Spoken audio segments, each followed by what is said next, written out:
आगे बढ़ने से पहले मैं ये चाहूँगा कि आप एक नरसिंह का मंत्र या एक छोटा श्लोक ऐसे कुछ हमारे साथ शेयर कर दो। नरसिंह भगवान जब श्रीमद् भागवत जी में जब उनका प्रकट होते हैं, जब वो स्तंभ भेदन करके, उस समय का जो उनका स्वरूप है वो वर्णन किया गया है।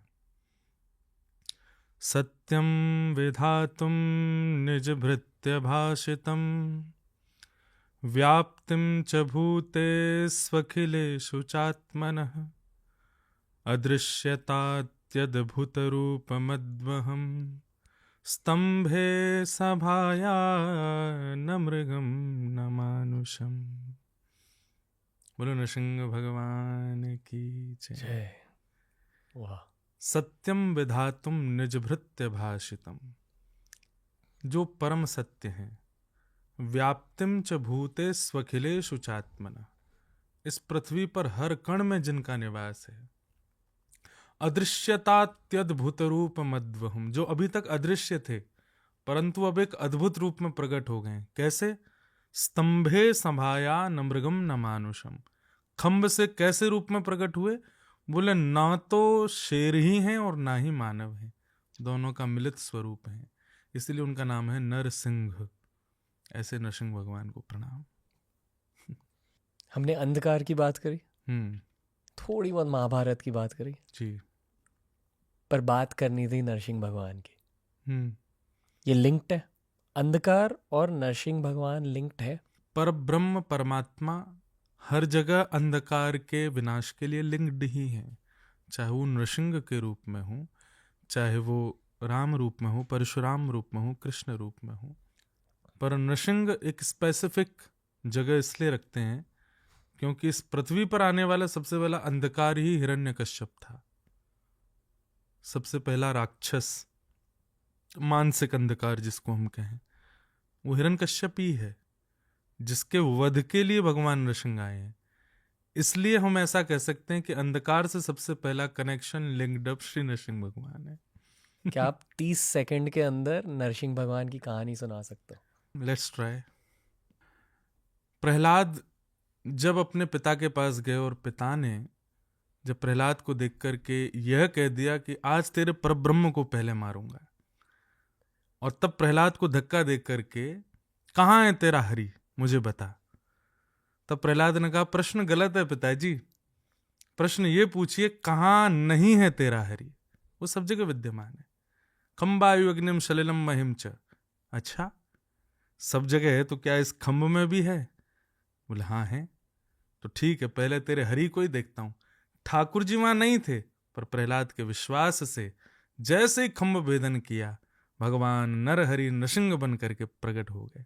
उन्होंने नृसिंह भगवान की जय। जय। अब ये नहीं पता कि 30 सेकंड था कि नहीं, जो भी, पर हाँ हुआ तो। ओके। अब इस पूरी कहानी को खोल के समझाएंगे जी, हमारे कॉन्वर्सेशन के कॉन्टेक्स्ट के साथ। ओके। हमारी एज ग्रुप के लिए specially late 20s early 30s, यहाँ बहुत कुछ बदलता है, होता है अंधकार। बदलता ही नहीं है सब कुछ। इसे ना क्वार्टर लाइफ क्राइसिस भी कहते हैं। हम्म, बहुतों की लाइफ में, मेरे सारे दोस्तों की ज़िंदगी में हो रहा है। आई डोंट नो, आप ईमान देख रहे सब हो? होता ही है सारे दोस्तों सब की लाइफ जगह। में ये 27 to 35 एज ग्रुप में बहुत प्रश्न उठते हैं दिमाग में। क्योंकि यहीं आप एक नए रूप को धारण करते हैं। वैसे तो हर साल आप एक नया रूप धारण करते हैं, पर ये एक मेजर होता है। और इसमें पता हूँ मेनली क्या होता है कि आप कहीं ना कहीं वास्तविकता से परिचित होने लग जाते हो, रियलिटी। अभी तक आप जो जो चीज देखते आए ना लाइफ में, वो रियल लगती थी, पर कुछ समय बाद पता चला कि नहीं, रियल नहीं थी।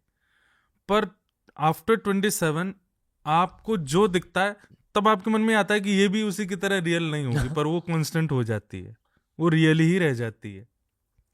फिर आप सोचते हो नहीं यार, इसीलिए हमको चिंता का विषय बन जाता है कि यार 20 साल के बाद बहुत चीजें रियल लगी थी पर वो रियल नहीं रही, अब चीजें रियल हो रही हैं और वो कांस्टेंट रियल हैं।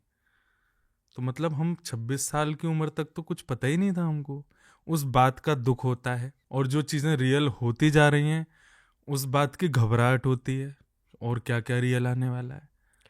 जैसे कि दोस्तों के जिंदगी में डिवोर्स, या अनफॉर्चुनेटली दोस्तों के फैमिली में डेथ, कभी कभी खुद के फैमिली में डेथ। ये लाइफ के मुश्किल मोमेंट्स बहुत सारे हैं। कई तो ऐसे हैं वो अभी याद भी नहीं आ रहे, पर वो जब हो रहे होते हैं तब लगता है यार ये भी था क्या, ये भी एक रियल होने वाली चीज़ थी क्या। कहीं ना कहीं एक समझ डेवलप होती है कि आप वास्तविकता में आप अनुभव कर रहे होंगे, मैं भी करता हूँ, हर ईयर बर्थडे पर एक्साइटमेंट कम होता जा रहा है। अब वो पहले जैसी बात नहीं रह गई यार।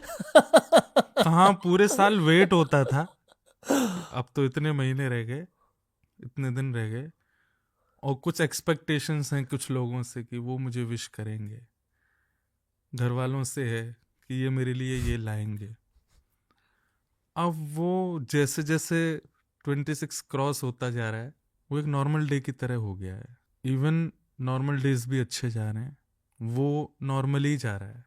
हमारी भी इच्छा नहीं है उसके प्रति अब वैसी ही एक्सपेक्टेशंस रखने की। तो ये भी एक सच्चाई आती जा रही है लाइफ में। और कहीं ना कहीं आप सेलिब्रेशन भी जो कर रहे हो ना, वो भी एक एक्टिंग जैसी ही है। हाँ, दूसरों के, मम्मी के लिए, मम्मी के लिए, फ्रेंड्स के लिए, अपने लिए भी, लाइक चल ठीक है हो है। अब कहीं कोई एक लड़का लड़की जो भी 25 का है वो घबरा रहा होगा, यार ये पॉडकास्ट मैंने क्या देख लिया, मेरा अगला बर्थडे 26 का होने वाला हूं मैं। पर ये ट्रुथ है।